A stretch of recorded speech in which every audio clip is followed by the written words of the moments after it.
Hello, we are Team 4, collaborating with Tower Hamlets Council for Voluntary Service, partnered with Mind. Our hand in hand project proposes neighborhood level interventions that strengthen social prescribing for women.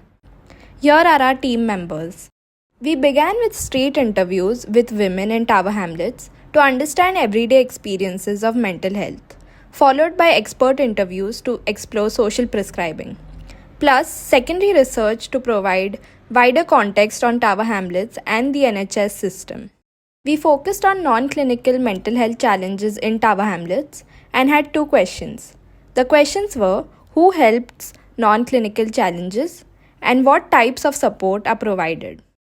It is link workers and social prescribers who connect people with non medical community supports and services to address practical, social, and emotional needs impacting their health, and it is called social prescribing. As a major organization in local social prescribing, Mind has shared core service motto: connect people with the right services at the right time for the person. Our team aims to support and strengthen this motto in practice by finding key insights and pain points through our project. We interacted with our key partners who work closely with women along their social prescribing journeys, after which we understood the practical difficulties and interrupted women's experiences. Interview with the Mind revealed the pathway barriers and service challenges. As Susanna stated, it's difficult to reach women who don't even know Mind exists. It's hard to reach hidden population. And also clients can return at any time, but very few actually realize this. The first core discovery activity was system mapping, which revealed how social prescribing works and where mismatches occurs. Malachi, the community navigator, mentioned that organizations face capacity issues, delayed response, and overloaded services. Followed by persona co-creation, which highlighted the shared behaviors and challenges. As Wilma, the social prescriber, stated, after referral, what happens is often ambiguous. Lastly, the reality check mapping, which exposed functional gaps in everyday experience. As Wilma quoted, sometimes women have to repeat their story again and again through referrals, which seems overwhelming mentally. We gathered three key insights. First, awareness gap. Many women are unfamiliar with social prescribing beyond GP care. Second, broken continuity. Women's recovery journeys are non-linear and recurring, while support structures assume linear progress. The last, missing evidence. Current evaluation systems prioritize quantitative indicators, failing to capture relational and narrative dimensions of recovery. In an ideal world, collaboration is much more coordinated. But in reality, the journey is disrupted. The disruptions start at the beginning, where a woman never heard of social prescriber.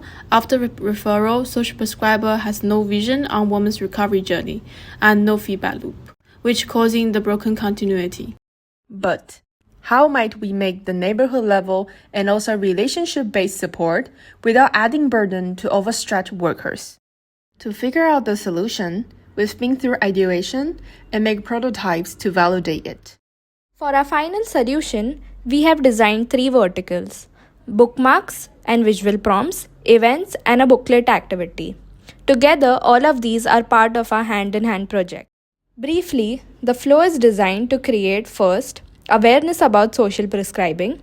Second, to create a relational assessment between women and social prescriber, after which they are referred to the organization. Fourth is the hand-meet-hand events, where women will engage with the hand-in-hand booklet activity as a self-reflective tool, and also provide feedback for the organization to the social prescriber. The last step is redirection and finally recovery. We designed bookmarks to increase awareness. It illustrates what social prescribing is, also includes contact information, and the QR code leads to the nearest GP. Bookmarks can be used for utility or understand about social prescribing, or simply pass over to somebody who might need it. In addition to the bookmarks, we've also designed visual prompts in the form of a poster for additional visibility. These include a QR code for the NHS self-referral form. The distribution of bookmarks and posters is place-based across Tower Hamlets, placing it in GPs, idea stores, libraries, etc. The bookmarks will be given to the social prescribing coordinator who will then distribute them to local areas. Bookmarks can be exchanged physically, while for the poster, a photo can be shared. Once women come through entry points and first connect with the social prescriber, the conversation begins. In these initial conversations, we use prompts from the hand in hand booklet as a conversational framework. These are gentle, reflective questions such as what's weighing on your mind, how you see yourself tomorrow, or what feels manageable. It helps to build trust and creates a shared understanding of needs. Then, after women are referred to a community organization, we introduce hand meet hand events. It is an occasional peer gathering held in familiar community venues. These are low threshold spaces for women on social prescribing pathways.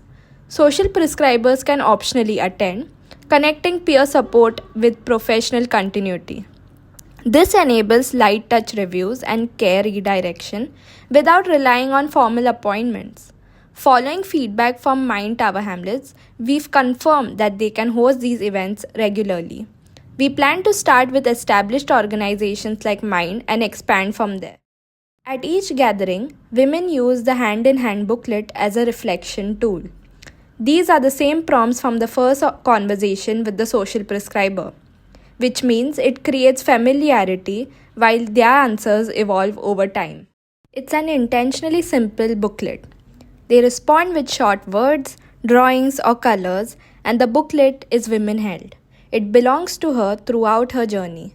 This makes the process accessible, personal, and non intimidating. At the end of the booklet, we added an extra page where women can briefly note down what they are doing, in their own words and at their own pace. This page can also be passed down to the social prescribers, helping them to gently capture women's activity experiences over time. And also, sharing is part of the gathering. At the end of the event, women send selected pages to their social prescriber. This creates an ongoing connection and a shared language of progress. The stories and visual cues provide grounded insight into her evolving needs, and it helps social prescribers and organizations to align care to what she's actually experiencing. Events and booklet together create connective thread through regular check-ins. Events reconnect periodically and the booklets track in between. Stories stay visible and relationship stays open. Stepping away doesn't mean stepping out, and connection continues through these touch points. Our servers create value for women by recognizing their mental well-being journey, social prescriber and organization to build sharing understanding, visibility, and care. These are the relations we have strengthened. In the intervention, bookmark and booklet target the awareness and track between social prescriber and woman, and by event, bookmark and booklet improve the evaluation and collaboration between organization, social prescriber, and woman. Our next steps include piloting the hand-in-hand event at Mind. We will distribute bookmarks, engage women using the hand-in-hand booklet, and gather feedback following the session. We are Team 4, and thank you for listening.